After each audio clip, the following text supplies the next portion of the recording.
ስለዚህ ለነፍሰ ፈርቻለሁ። ኢትዮጵያውያን እዩ ጩፋ የመጀመሪያ የነፍሴ በሞት ቢጠፋ አንድ ነገር በካሌ ጉዳት ቢደርስ በሱ በኩል እንደሚደርሰኝ በቤተሰቦቹ በኩል እንደሚደርሰኝ። የተወደዳችሁ የእግዚአብሔር ቤተሰቦች እጅግ በጣም ከባድ ሁኔታ ውስጥ ሆኜ ነው ማወራችሁ። እናቴ ያልተማረች ነች፣ ምንም ማታቅ ነች። ቤት ገብቶ የቤቴን ቁልፍ ሰብረውላ እስከ ማየት ድረስ እጅግ በጣም ከዚህ በፊትም በጣም እንደዚህ አይነት አስጨናቂ ነገሮች በወላይታ ሶዶ ላይ እኔ ላይ ደርሷል። አሁንም ምንም አይነት ምክንያት የሰራሁት የፈጠርኩት ነገር የለም። እኔ አላቅም። ይህንን ነገር እያደረገ ያለው ክራይስት አርሚ ኢንተርናሽናል ቸርች ባሌ ራዕይና መስራች የተባለው ግለሰብ ከዚህ በፊት የዛሬ ከሁለት ወር በፊት በወላይታ ሶዶ በነበረው ኮንፈረንስ ምክንያት ለማሳሰር ሲያስፈልገኝ የደቡብ ኢትዮጵያ ክልል ካውንስል ጽህፈት ቤት ኃላፊ የሆኑት ከዚህም ከዛም ሲያነጋግሩት የተለቀኩ ሲሆን ምንም አይነት ጥላቻ የለኝም። ምንም አይነት የግል ጉዳይ የግል ቅም ሳይኖረኝ መግቢያ ማውጫዬን አሳጥቶኛል። አሁንም ደግሞ ኃይል ጨምሮ ቤቴን የእናቴን ቤት ሰብሮ ገብቶ እስከዚህ ህግ ባለበት መንግስት ባለበት ተደርጎብኛልና ሁሉም ሰው ይህንን ለኔ ድምጽ እንድትሆኑልኝ፣ ፍትህ ካለ መጠየቅ ካለብኝ ወንጀል ካለ በህግ አግባብ የሚጠይቅበት ሲችል ምንም አይነት የማላውቀው በዚህ ሰዓት ያለውትን ጭንቅ ማለት እኔ ወገን ዘመድ የለውም ቤተሰብ የለውም እንዲህ የለውም በሚል ጥናት የተደረገበት ስለሆነ እኔ ያወራሁት ወንጌልን የማይወክል የወንጌል ባህሪ ያልሆነውን ነገርን አሁንም እቃወማለሁ፣ ወደፊትም እቃወማለሁ። አላቆም እንደዚህ አይነት ነገር ስለመጣ እኔ ሐሰተኝነትን ንፋቄ ትምህርትን ይሄ ወንጌል አማኙን አይወክልም ብዬ ባወራሁት ይህንን እንደ ወንጀል ተቆጥሮብኝ ከከተማ ፖሊስ ከተለያዩ ክፍለ ከተማዎች በሁለት ፓትሮል ፖሊስ በማሙላት በሶስት ፖሊስ እኔ በሌለውበት የእናቴን ቤት ሰብረው ገብቶ ፈትሾ አጥተው እንደሄዱ በድንገት እኔ ሌላ ከተማ ወላይታ ዙሪያ አካባቢ ለክሶ የነበረውን ሄጄ በለክሶ ቦታ ላይ ያለውኝ ተደውሎልኝ ደንግጬ እንደዚህ በዚህ ልክ መጥቶ ቤት የሰበሩት ነፍሴ ላይም አደጋ ሊፈጥሩ ይችላሉ በሚል ስጋት አሁን በዚህን ሰዓት ጫካ ውስጥ በሆነ ኦና ቤት ውስጥ ገብቼ ነው ይሄንን ማወራው። ለነፍሴ ፈርቻለሁ። ይህ ግለሰብ በዚህ ልክ አጣድፎኛል፣ በዚህ ልክ መግቢያ መውጫ አሳጥቶኛል። ስለዚህ ፍትህ ፈልጋለሁ።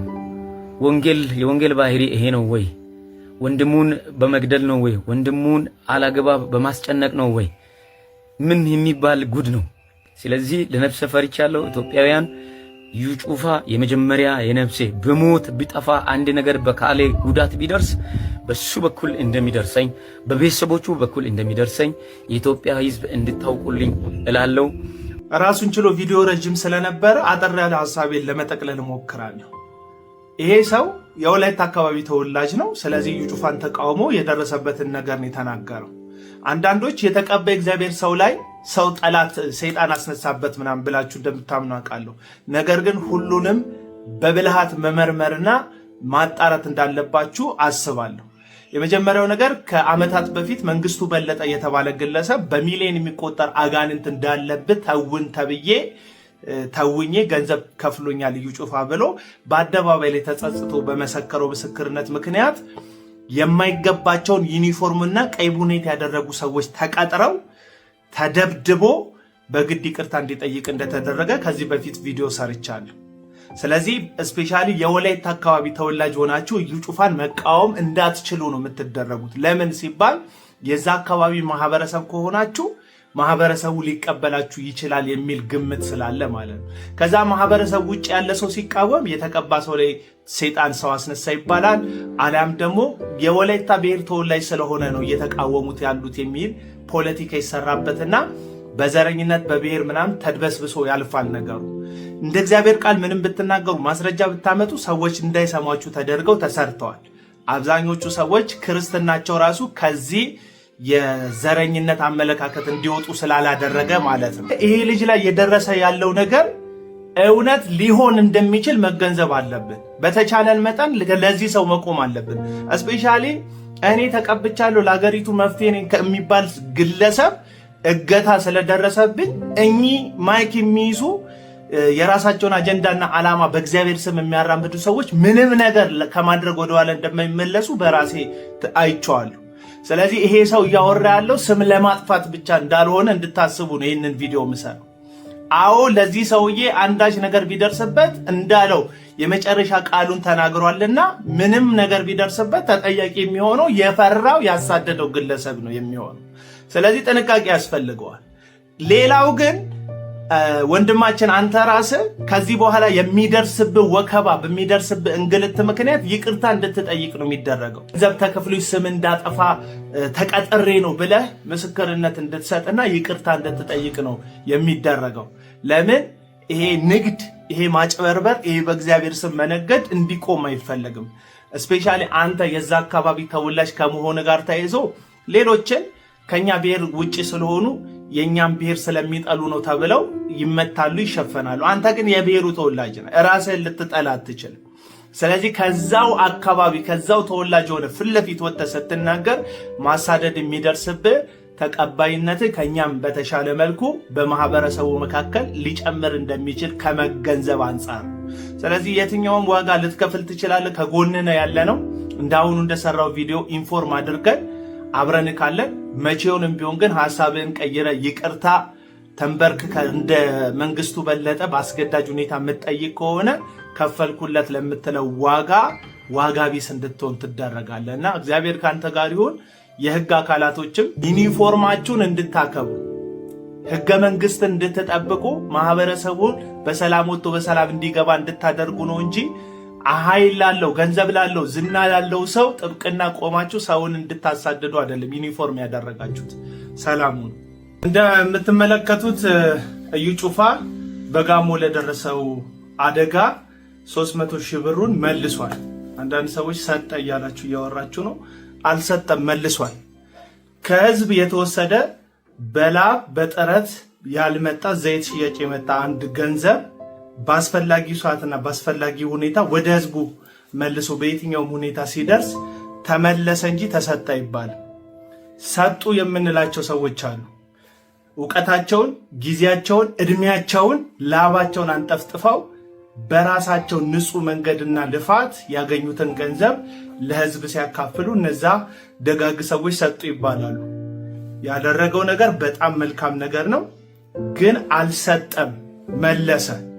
በነገራችን ላይ በእግዚአብሔር ቃል የምትነግዱ ሐሰተኛ ነቢያት፣ ሐዋርያት፣ አስተማሪዎች እጅግ በጣም የበለጸጋችሁት ኢየሱስን አውጥታችሁ ሽጣችሁ ነውና በየትኛውም መንገድ ገንዘብ ለህዝቡ ስታቀብሉ መለሳችሁ እንጂ ሰጣችሁ አንላችሁ።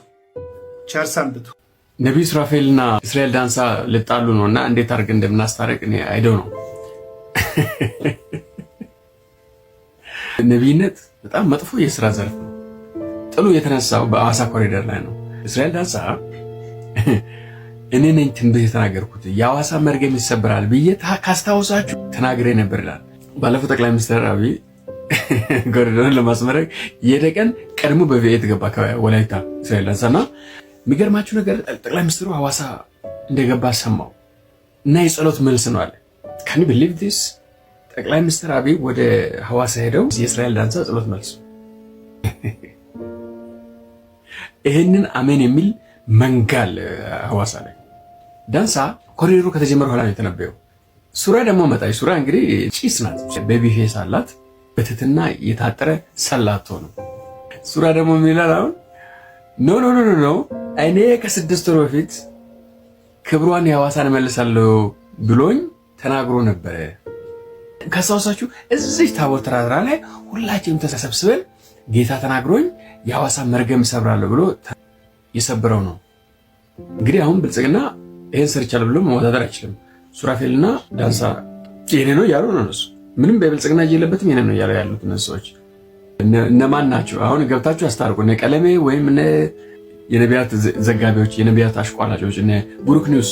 ያው ብሩክ ኒውስ ከቅርብ ጊዜ ካወቃችሁ የነቢያት ጆሮ ምንም ነገር ይኖር ብሩክ ኒውስ ጋር ነው የሚሄዱትና ዘግብል ምናምን ብሩክ ደግሞ ሰበር ዜና ነብይ ገቢ ነብይ ሚራክል ነብይ ምናምን ያለ ይመጣላቸዋል ማለት ነውና ጥሩ አድርጎ ነው የሚገቡለት እና ብታስታርቋቸው በሐዋሳ ምክንያት ሊገዳደሉ ይችላሉ። ባይዘው በተደጋጋሚ ጊዜ ስናገር ከሰማችሁ ሐዋሳ ማለት ሃይማኖት ሁሉ የሚሞከሩበት ላቦራቶሪ ነው።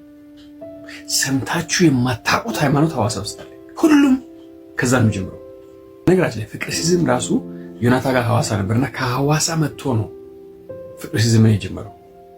ምሩን አዲስ አበባ ሳይገባ ሐዋሳና ወንዶብነት ነበረ።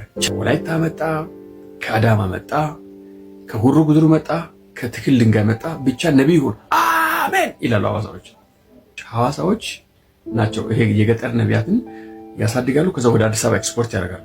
ገጠር ላይ ምን አይነት ንግድ ያለ መስላችሁ? ትናንሽ ፍየሎችን ወይም የከሱ ምናምን ፍየሎችን በጎችን ተገዙና ያደለባችሁ ምናምን የምትሸጡት ነገር አለ።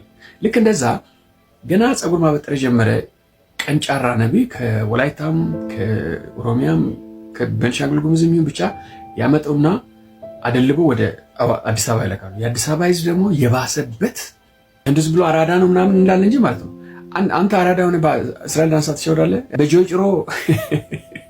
በጆጭሮ የሚሸወድ አዲስ አበባ ብቻ ነው። ጆጭሮ አገሩ ላይ አዶላ ነው ምናምን ወርቅ የሚቆፈርበት ሀገር አይደል? አገሩ ላይ አይሸውድም ጆጭሮ። የትም ሀገር ሄዶ አራዳ ያሉ ጆጭሮና ዳንሳ አራዳ የሚሆኑበት አዲስ አበባ ላይ ብቻ ነው። የአዲስ አበባ ህዝብ በቃ ቼኩን እንዲህ ያወጣ ይፈርምላቸው።